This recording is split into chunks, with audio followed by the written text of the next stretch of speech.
अस्सलाम वालेकुम friends, I hope you are doing well. So last video में जो हमने डेंचर बेस्ड पॉलीमर को स्टार्ट किया था, ठीक है। उसकी जो है हमने इंट्रोडक्शन देखा था। इसका हमने requirement of denture based polymer में सारी properties, chemical, biological, physical, mechanical, miscellaneous properties सब कुछ हमने जो है डिटेल में पढ़ लिया है। सो अब जो है मेन पार्ट जो है एक्रेलिक डेंचर बेस मटेरियल्स के बारे में पढ़ेंगे, ठीक है। सो हम जो है स्टार्ट करते हैं। और वो स्टूडेंट जिन्होंने प्रीवियस वीडियो नहीं देखी, सो उनसे मेरी रिक्वेस्ट है कि जाके पहले प्रीवियस वीडियोस देख लें, क्योंकि फिर आपको इसमें जो है प्रॉब्लम हो सकती है, ठीक है। सो हम स्टार्ट करते हैं अपना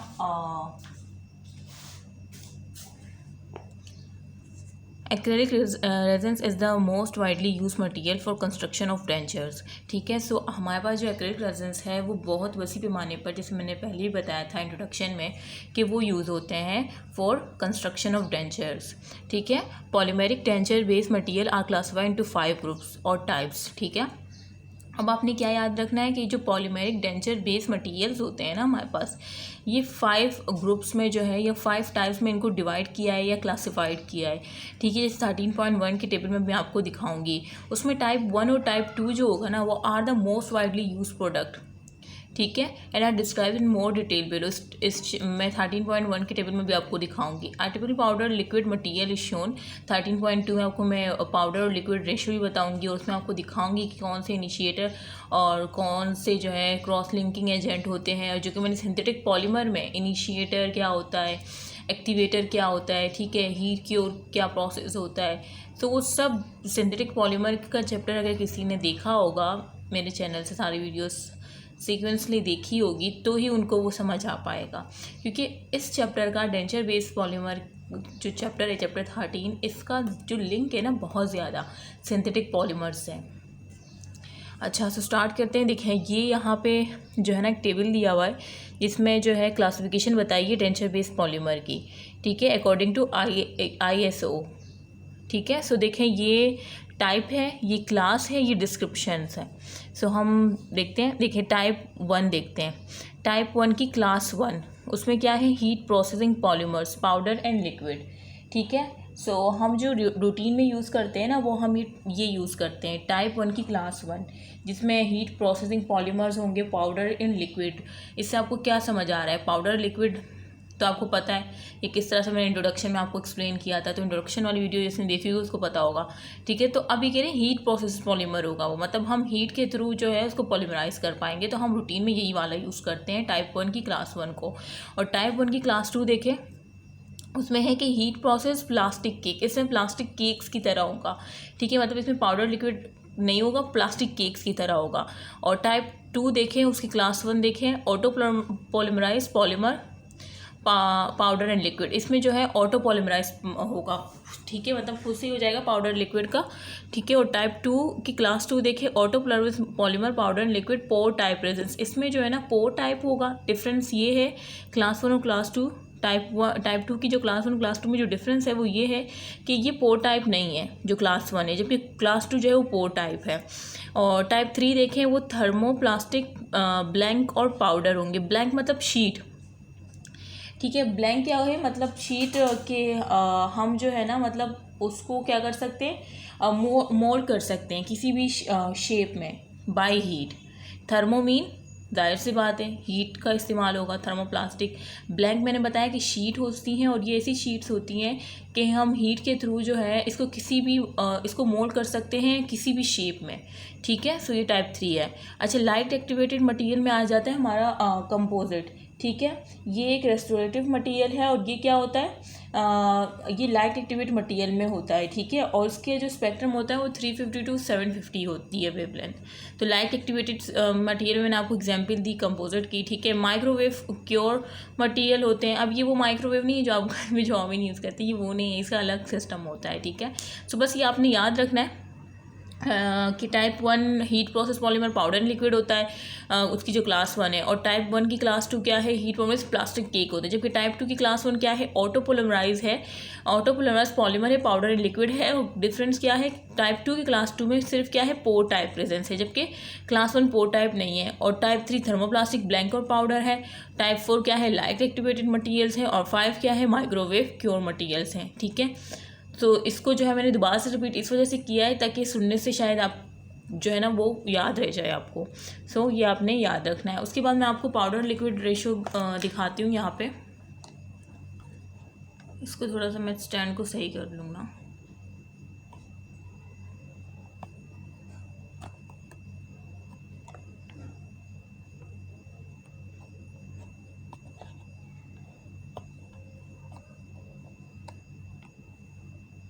ठीक है, ये पाउडर और लिक्विड रेशियो की कंपोजिशन बताई हुई है। ठीक है, पाउडर अब आपने याद रखना है, जो मैं बता रही हूँ ना, जो भी पाउडर हमेशा पॉलीमर की फॉर्म में होता है, लिक्विड हमेशा मोनोमर होता है। ठीक है, तो ये आपने याद रखना है। तो पाउडर जो है वो क्या है, एक पॉलीमर है। और कौन सा किस फॉर्म में होता है, पॉलीमिथाइल मेथाक्रिलेट। ठीक है, पॉलीमिथाइल मेथाक्रिलेट बीड्स की फॉर्म में होता है। और उसके पास और उसी पाउडर में इनिशिएटर भी होता है। और इनिशिएटर तो आप मुझे बताएं, मैंने कौन सा इनिशिएटर बताया था आप वो सिंथेटिक पॉलीमर के चैप्टर में। ठीक है, इनिशिएटर कौन सा होता है, तो ये ब्लर आप peroxide such as benzyl peroxide. ठीक है, बेंजाइल पेरोक्साइड जो है इनिशिएटर यूज़ होता है। ये मैं ऑलरेडी आपको सिंथेटिक पॉलीमर की वीडियो में काफ़ी डिटेल में बता चुकी हूँ। अच्छा, और इसकी ये परसेंटेज भी आपने याद रखनी है, अप्रोक्सीमेटली कितने यूज़ होता है, 0.5%। ठीक है, और कौन सा इनिशिएटर होता है, बेंजाइल पेरोक्साइड। ठीक है, और बस ये याद रखना है। पाउडर पॉलीमर कौन सा होता है, पॉलीमिथाइल मेथाक्रिलेट बीड्स। और पिगमेंट कौन से होते हैं, पिगमेंट जो हमारे पास होते हैं वो होते हैं सॉल्ट ऑफ कैडमियम या आयरन, या क्या होते हैं, ऑर्गेनिक डाइज होते हैं। तो ये आपने याद रखने। ठीक है, अच्छा, लिक्विड में मोनोमर आपने क्या याद रखना है, मिथाइल मेथाक्रिलेट। ठीक है, और क्रॉस लिंकिंग एजेंट कौन सा होता है, इथाइलिन ग्लाइकोल डाई मेथाक्रिलेट। तो ये भी मैं सिंथेटिक पॉलीमर के चैप्टर में आपको बता चुकी हूँ। इसका क्रॉस लिंकिंग का जो वहाँ पे एक टॉपिक था, वहाँ मैंने आपको क्रॉस लिंकिंग एजेंट भी बताया था। और वहाँ पे मैंने आपसे कहा भी था कि इसको याद कर ले, आपको पता होना चाहिए कि कौन सा क्रॉस लिंकिंग एजेंट है, क्या नाम है उसका। ठीक है, भले फार्मूला वगैरह स्ट्रक्चर नहीं भी याद हो पा रहा, जस्ट उसका नेम लाजमी याद रखें। ठीक है, तो क्रॉस लिंकिंग एजेंट क्या है हमारे पास, इथाइलिन ग्लाइकोल डाई मेथाक्रिलेट। जब मैं बोला करूँगा दोबारा तो मेरे साथ बोला करें। ठीक है, और ये अप्रोक्सीमेटली 10% यूज़ होता है। ठीक है, अच्छा, और उसके बाद इनिबिटर जो है हाइड्रोक्यूनोन के ट्रेसेस होते हैं। ठीक है, ये अब पता होने चाहिए आपको। और एक्टिवेटर यूज़ होता है एन डाई मिथाइल पीटोलोडीन। ये भी मैंने सिंथेटिक पॉलीमर के चैप्टर जिसने देखे होंगे, लेक्चर जिसने देखे होंगे, सिंथेटिक पॉलीमर के लेक्चर जिसने देखे होंगे मेरे चैनल से, उनको ये सब कुछ पता होगा। और जब मैं उनसे पूछ रही होंगी ना कि इनिशिएटर्स, तो वो खुद बता रहे होंगे बेंजाइल पेरोक्साइड।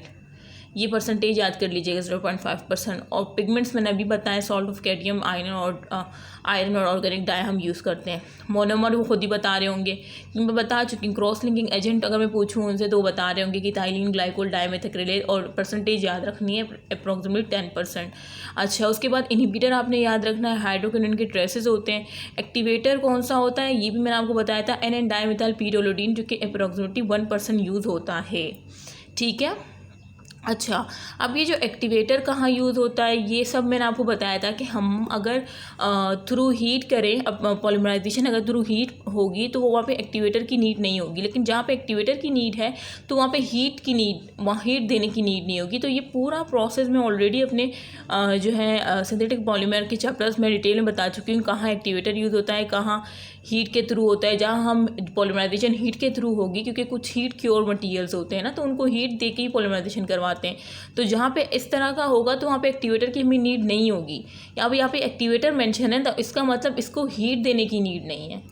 ठीक है, तो ये पूरी जो है ना डिटेल में हमने बहुत डिटेल में पढ़ा था सिंथेटिक पॉलीमर के चैप्टर्स में। तो ये सब जो है लिंक करता है वहाँ से। ठीक है, सो अब हम चलते हैं आगे। अच्छा, ये देखिए स्कैनिंग इलेक्ट्रॉन माइक्रोस्कोप यू दिखाया हुआ है पॉलीमिथाइल मेथाक्रिलेट बीड्स का।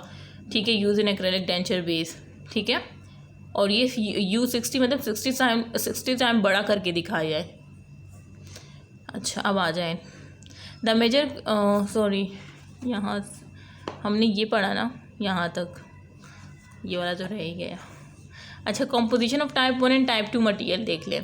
Most material are supplied as a powder, ठीक है। मोस्ट मटेरियल किसके तौर पर सप्लाइड होते हैं? पाउडर के तौर पर एंड लिक्विड के तौर पर, ठीक है। Detail of the composition which are given in table 13.2, जैसे मैंने अभी ये 13.2 पाउडर लिक्विड का बताया ना, तो वही कह रहे हैं कि बहुत ज़्यादा मटेरियल जो है हमें पाउडर लिक्विड की फॉर्म में प्रोवाइड किए जाते हैं। The major component of powder is bead of polymethyl methacrylate with diameter of 100 picometer। तो ये आपने याद रखना है कि जो मेजर कंपोनेंट होते हैं ना पाउडर के, ठीक है, पाउडर, अब पाउडर में किसके बीट्स होंगे? पॉलीमेथाइल मेथाक्रिलेट की बीट्स होंगे ना, अभी मैंने आपको इस टेबल में बताया था, ठीक है। तो उनका जो डायमीटर होता है ना, ये आप डायमीटर आपने याद रख लेना है, 100 पिकोमीटर, ठीक है।